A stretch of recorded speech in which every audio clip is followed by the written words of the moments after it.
Hello, welcome to another Sir Sunny's videos.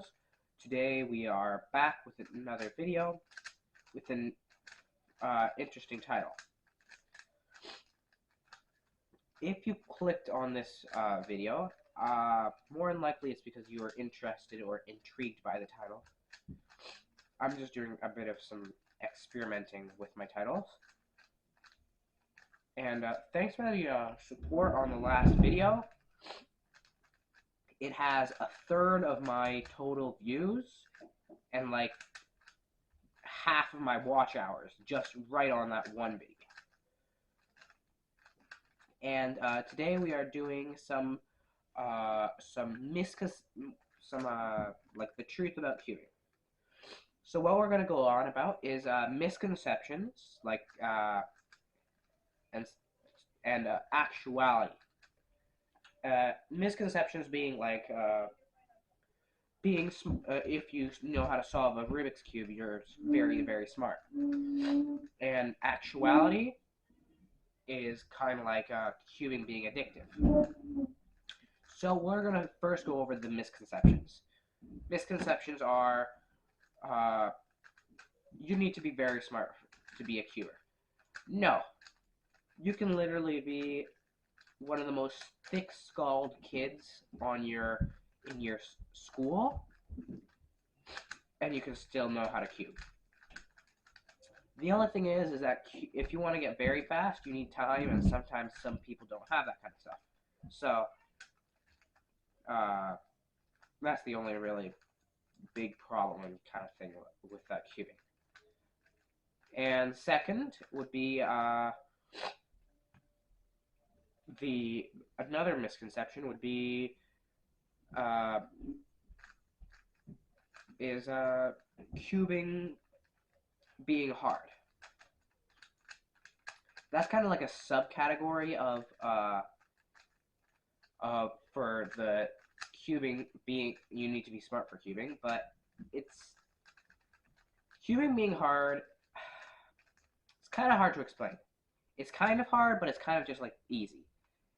And what I mean by that is that the hard part about it is the learning, because depending on how fast you want to go, you're gonna need to learn for even if you want to just learn, you're gonna need to learn like at least 2 or 3 algorithms and going upwards. But if you want to get fast, you're gonna need I think it's upwards to 100 or more algorithms if you're doing CFOP. And then there's the other one called RU, which means you have 2 blocks and then you just like kind of fix the 2 blocks. Basically what you want to do for RU is a X cross, and then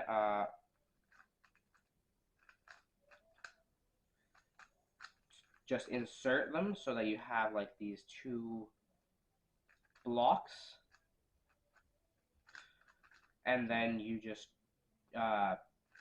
do a random case and align all these all the corners, and then you go all LSC, and then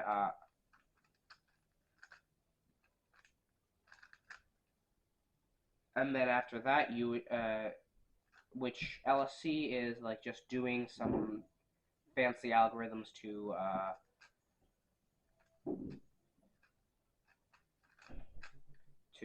like align everything. It's kind of a bit longer, but than CFOP, but I'm not very good at it, so there's people who are really good at it, so they're gonna be a lot better than me. But I mean, and I think, and also, the bigger the cube, the harder it is. a lot of people think that, let's say I have a 4x4 and a 5x5. There's my 4x4 right here, and my 5x5. So, I have a 4x4 and a 5x5. Which one do you think is harder? You might be actually surprised because the 4x4 can be substantially harder because it has two parity algorithms compared to one parity on 5x5. You might be thinking, what do you mean by parity? Well, parity is like on 3x3 you have certain cases that you can get and then certain cases you cannot ever get. Like for 4x4 you can get this, where you need to swap this one and this one. Kind of looks like an H perm. So someone who doesn't know how to do 4x4 might do an H perm and then figure out, wait, now I have two more centers that are disaligned. The parity algorithm for this one is short and nice, and then there's also the PLL parity, which is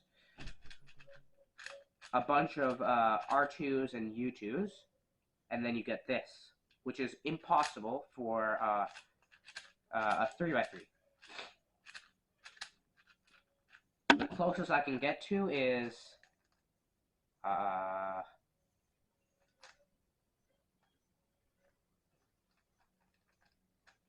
this,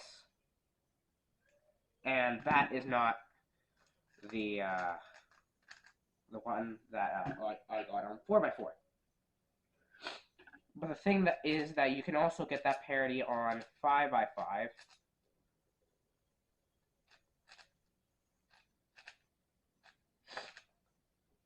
I think I did something wrong. I'll fix that later. But you can also get the same parity on that, on 4x4, and it can be a bit annoying. But you'll get used to it. And also thinking that oh well, if I know 5x5, then even though I know 5x5, I'm still gonna need to learn algorithms for 6x6, which is very wrong. If you know 5x5, you can definitely do 6x6. I'm gonna leave this cube alone. Because if you know how to do 5x5 and 6x6, you can definitely do 5x5 and 4x4. You can definitely do 6x6. Also, competitions. Like if you get really fast, then you might want to go to a competition.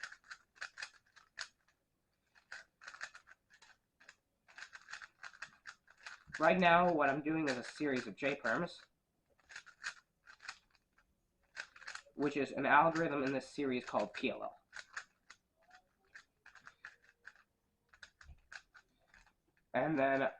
And competitions are just there. They're not there so that you can win them. If you're going to competitions just so you can win them, I mean, if you're really good, you are going to win them, but it's more of just maybe finding other cubers in your area that you can do a few competitions with. And remember, it's not all about winning. And it's a nice way to find friends who are cubers. But I think that's all for this video. Hope you have a nice day. I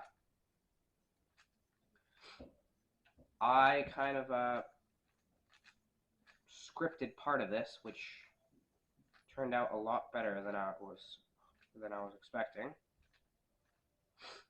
So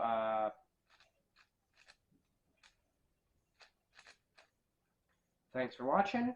See you dudes later, and be ready for the next video because it's going to be absolutely insane. Bye.